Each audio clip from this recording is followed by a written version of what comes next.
Relational weaponization. Okay, unpack that for me. So, So picture this for a second. You are standing right in the middle of Times Square. oh wow, okay.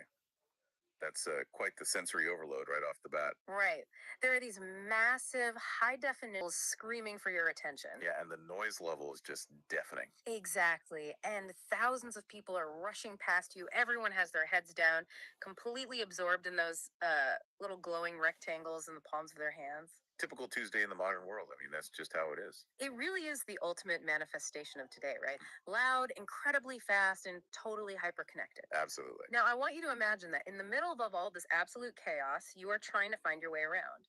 But the only guide you have in your hands is this fragile, faded piece of parchment. Wait, like an old treasure map or something? Kind of a map drawn by hand in the first century. Oh, wow. Okay. So you are standing in the peak of the digital age, trying to navigate using an ancient relic, and that relic is 1 Corinthians 13.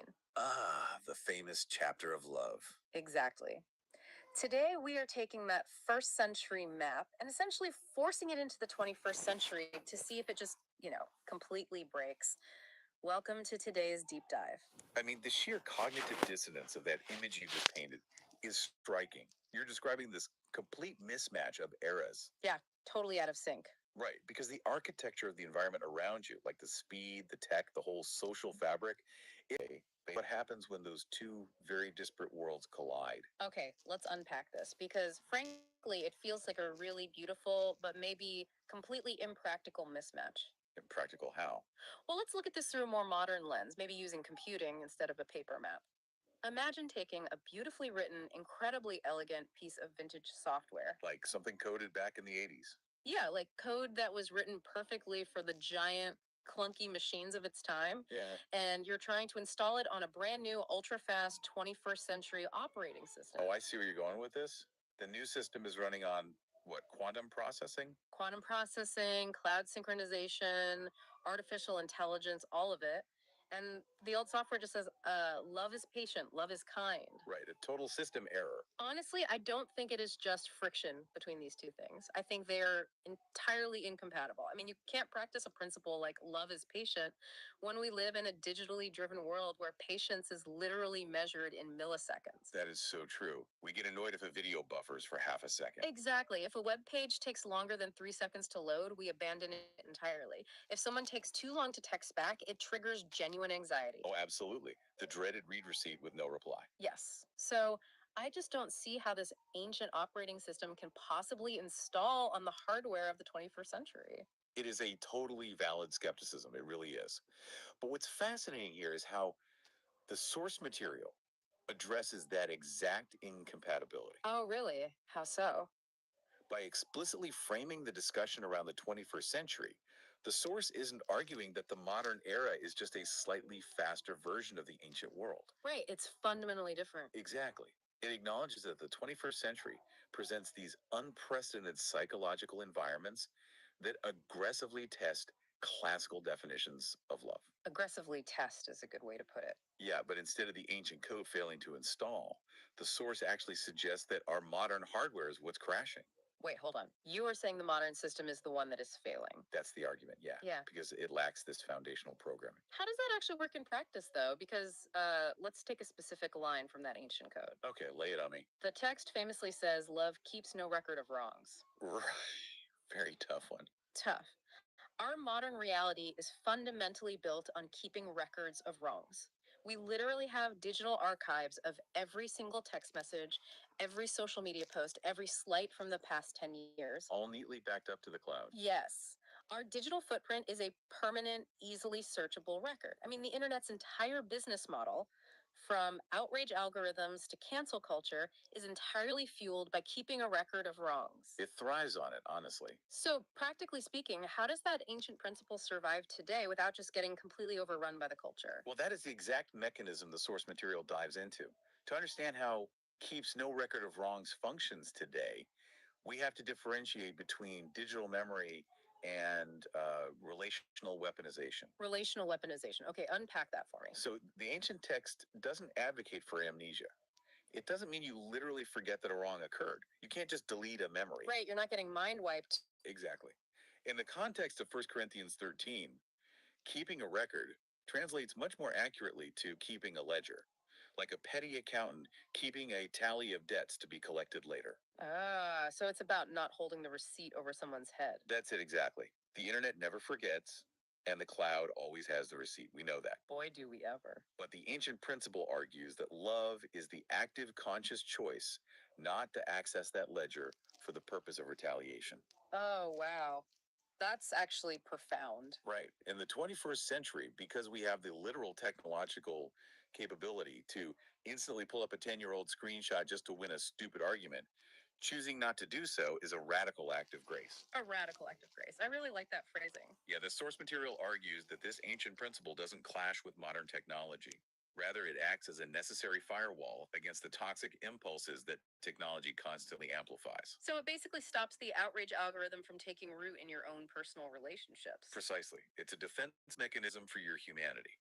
Okay, I can definitely see how choosing not to weaponize a screenshot is a form of modern grace. But let's look at another one. Sure. What's next?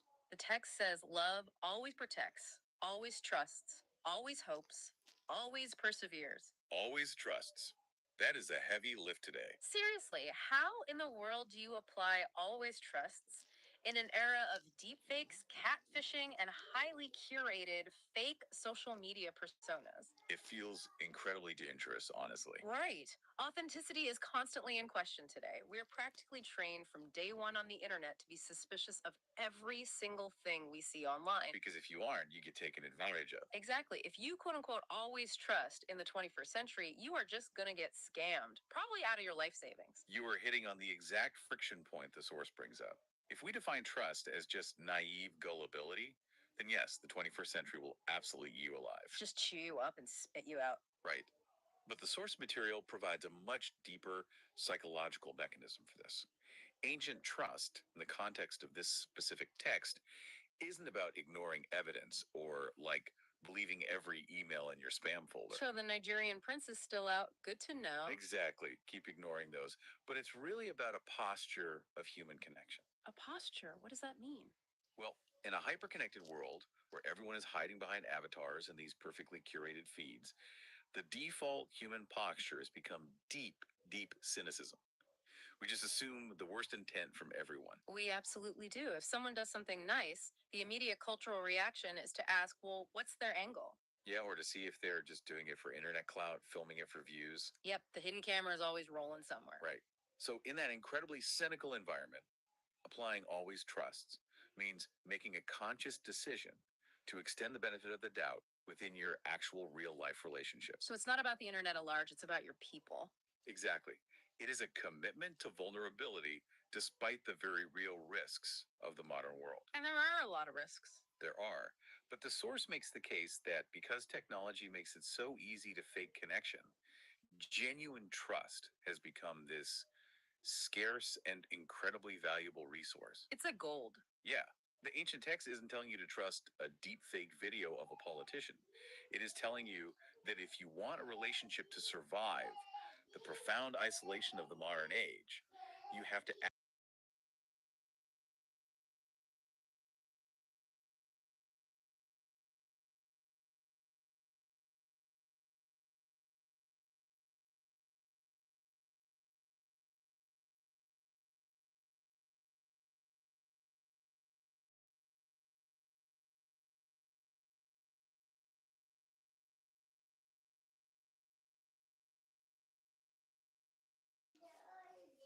Macro environment that counteracts the low trust environment of the rest of the internet. exactly that. You're creating an oasis. It's almost like the principles of 1 Corinthians 13 are this rebellion against the default settings of the digital age. You are actively choosing to swim upstream. That's a perfect way to conceptualize it. It is an act of rebellion. Which really makes me think about the actual delivery method of the source material you brought us today. Because here's where it gets really interesting. Well, the format itself. Yeah. We are talking about applying these massive countercultural ideas to modern life, right? You could easily try to summarize that in a quick, punchy blog post or a 5-minute viral video essay. A little TikTok explainer. Exactly. But this source is specifically structured as a 1-hour audio deep dive, just a continuous, uninterrupted hour Yeah, dedicated to a single ancient chapter. quite commendable. I have to admit, my initial reaction was that this is just bad pacing. I mean, in a world of microscopic attention spans and 15-second video feeds, expecting anyone to sit still for an hour to analyze a few paragraphs of ancient text. It seems crazy, right? It seems completely out of touch with how we consume information today. Well, if we connect this to the bigger picture of what the source is trying to achieve, Mhm. that quote unquote out of touch feeling is entirely intentional. Really. A feature, not a bug. Absolutely. Mhm. The choice of medium here isn't just incidental, it is the message itself. Okay, color me intrigued. When you are unpacking a concept as deeply foundational as the chapter of love and trying to force it into the modern age, it simply cannot be done in a quick soundbite. Because it's too nuanced. Yes, if you try to compress the massive tension between a first century worldview and a 21st century reality into a 10-minute summary, you strip away all the necessary cognitive friction. You lose the meat of the argument. Exactly. And you are just left with these cheap platitudes like just be nice to people. And as we know, just be nice does not help you navigate the complexities of cancel culture or severe digital anxiety. Doesn't even come close. But I still question the demand on the listener, you know. Sitting and reading a dense book for an hour is one thing. You can stop and start at your own pace. True, reading is self paced. But an hour-long audio format forces a very specific, relentless pace. How does that sensory experience actually serve the material? Well, think about the nature of audio. It is inherently linear and very intimate. You cannot skim it the way you skim an article to just find the bolded bullet points. Right, you can't really speed read a podcast without it sounding like chipmunks. Exactly. When you put on headphones and commit to an hour of audio, you are actively surrendering your own frantic modern pacing to the deliberate pacing of the speaker. You're giving up control. Yes. The source material utilizes this hour-long format to create a counter environment. Think about the modern chaos we talked about earlier, the Times Square analogy, The swiping, the scrolling, the constant notifications. all of that. The hour-long audio format provides a contained, immersive space that just blocks all of that out. It gives the modern listener the required mental space to actually sit with attention we've been talking about. So, if the format literally forces us to slow down, what actually happens to our modern brains when we finally sit with this ancient text for that long? It's quite transformative, actually. Because honestly, it sounds a bit like forced meditation. It functions very similarly to that, yeah. It allows the mind to wander, but within a structured boundary. Structured wandering. I like that. It gives you the time to make personal connections. You start to think about your own smartphone habits, your own personal relationships, and you process the friction between the ancient text and your own daily life. It's not just theoretical anymore, it becomes personal. Right. In an era defined by constant rapid fire interruption, providing 60 minutes of uninterrupted, focused exploration on a single topic is a profound pedagogical choice. It's making a statement. It demands the very patience that the ancient text itself is advocating for. Oh, wow. I see what you're saying now. The medium itself is essentially forcing the listener to practice the principle of patience before they even fully grasp the philosophy of it. You literally cannot consume an hour-long analysis of patience impatiently. That is wild. It forces you to adopt the posture of the text just to understand the text. That is a brilliant piece of structural design right there. Precisely. To wrestle with concepts of enduring love, forgiveness, and hope in a highly cynical, fast-paced age, it requires a temporal container large enough to hold both the ancient wisdom and the modern complexities without trivializing either of them. Basically, you can't speed run enlightenment. Exactly. You can't speedrun it. Which brings us to, I think, the most critical part of this whole exploration. We've talked about the friction between ancient text and modern tech, right? We have. And we've talked about why it takes a full hour of focused audio to even begin processing that friction. But I want to speak directly to you, the listener, for a moment. Let's bring it home. You are a modern learner. You are curious, but you are also likely exhausted by the crushing weight of information overload every single day. Aren't we all? So, what does this all mean for your actual day to day life? Why should you dedicate an hour of your incredibly limited, precious time to wrestling with 1 Corinthians 13? It's a fair question. I mean, on paper, it sounds like just another heavy academic thing to add to an already overflowing to do list, doesn't it? This raises an important question about how we construct meaning today. How so? Well, in a world of absolute information overload, where we are bombarded with breaking news, hot takes, and endless data points every second of the day, our knowledge often becomes incredibly wide but incredibly shallow. A mile wide and an inch deep. Exactly. We know a little bit about everything, but we struggle to find true meaning in any of it. Returning to foundational texts and doing so through a slow, deliberate medium provides a deeply necessary synthesis. So it's about grounding yourself. Yes. The true value of this source material isn't in memorizing ancient verses just to sound smart at a dinner party. Right. It isn't about becoming an amateur biblical historian. So, what is the actual practical benefit for the modern person? Let's take the concept of love perseveres. Okay, perseverance. In the 21st century, relationships have become incredibly disposable. Dating apps allow you to swipe away an entire potential partner with a literal flick of your thumb, usually based on a single photo. It's ruthless. It is. And if a friendship gets a little difficult, you can just ghost them and block their number. No confrontation needed. We have successfully engineered friction completely out of our social lives. We really have. We avoid uncomfortable conversations at all costs. So, how does spending an hour thinking about ancient perseverance actually help a modern person who is navigating that very disposable culture? Yeah, how does it? It helps Yeah. because it forces you to confront the hidden cost of that disposable culture. When you engineer all the friction out of human relationships, you also engineer out the depth. Oh, that hits hard.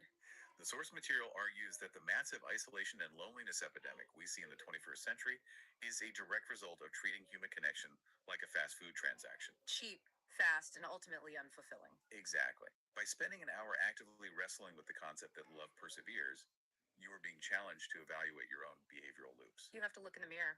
Right. Are you ghosting people because it is genuinely healthy for your boundaries, or just because it is easy? The ancient text forces a structural review of your own life. It's the wrestling that builds the muscle, isn't it? You aren't just passively nodding along with the text. You are bringing all your modern baggage, like your digital anxieties, your career burnout, your massive frustrations with dating apps, and you're throwing them into the ring with this ancient philosophy to see what actually survives. That's a great metaphor. And what I'm hearing is that the ancient philosophy actually exposes the fatal flaws in our modern behaviors. Exactly. It encourages a highly valuable form of critical thinking. It forces us to ask, in what ways do foundational human concepts like love adapt as society radically changes? And in what ways do they stay exactly the same? Yes. In what ways must they remain stubborn and immovable, just refusing to yield to technological progress? When you understand the underlying logic of why a 2,000-year-old definition of love might still be the single most effective antidote to 21st century isolation, you aren't just well informed. Eric, You are equipped. You have a framework. it goes right back to that ancient map we talked about at the very beginning, standing in Times Square. Oh, yeah, the map. If you try to use that first century map to find the nearest subway station, it's completely useless. You'll be lost in seconds. But if you realize the map isn't showing you external geography, it's actually showing you internal geography. Internal geography, I love that. It is showing you how to maintain your basic humanity, your patience, and your capacity for deep connection while you are standing in the middle of all those flashing neon lights. It is an internal navigation system. That is a very, very apt way to describe the mechanism at work here. The 21st century provides the complex, often totally disorienting terrain, but the ancient text provides the true north. The compass. And it requires the dedicated time and the intentionality of that 1 hour audio journey to actually learn how to read the compass. You have to tune out the neon lights long enough to see the ink on the parchment. Man, this has been such a profound journey to synthesize today. To just quickly recap where we've been, we started by exploring the core tension within the source material. The big collision. Right, the fascinating collision of the ancient 1 Corinthians 13 chapter of love with the hyper-connected, high-speed complexities of the 21st century. We saw how modern technology, like cloud storage and deepfakes, acts as this extreme stress test for principles like keeping no record of wrongs and choosing to trust. A stress test it barely survives sometimes. Truly. Then we examined the intentional rebellion of the format itself. We discussed how containing this massive exploration within a focused 1 hour audio experience acts as a necessary counter environment, demanding the exact patience that our modern world constantly tries to strip away from us. And ultimately, we arrived at the realization that returning to these foundational texts isn't some cowardly retreat into the past, but it's a way to actively anchor ourselves in the present. An anchor in the storm. It breaks the endless cycle of transactional relationships and provides a robust framework to navigate an era of severe information overload and social isolation. Absolutely. And I want to remind you as you go about the rest of your day and inevitably pick up your smartphone or crack open your laptop, that taking the time to slowly digest foundational ideas through modern mediums is an incredibly powerful way to stay well informed, but more importantly, to stay grounded. Grounded is the key word there. In a world that desperately wants you to react in milliseconds and just assume the worst of everyone you meet online, choosing to listen, to ponder, and to really synthesize over the course of an hour is a quiet superpower. You are doing the deep work that the 21st century desperately needs. And as we wrap up our analysis of this collision between the first and 21st centuries, I want to leave you with one final lingering thought to mull over on your own time. Oh, I'm ready. What is it? We have spent this whole time discussing how a modern 21st century audio format is being used to contextualize and make sense of a first century text on love. But time continues to march on, and the technology will only get faster and weirder. That's a guarantee. So imagine standing in the future. If it takes this much dedicated effort and a full hour of focused audio today just to bridge the gap between the ancient world and our current reality, how do you think people in the 22nd century will look back at us? Oh, wow. When they sift through the chaotic digital ruins of our time, how will they define the way we love today? A society that completely surrendered to the speed of the machines? Or will they find evidence that we ought to keep that foundational kernel alive beneath the flashing screens? That is a deeply convicting question worth carrying with you today. Think about that the next time you find yourself standing in the glow of the modern world. Thanks for taking the deep dive with us.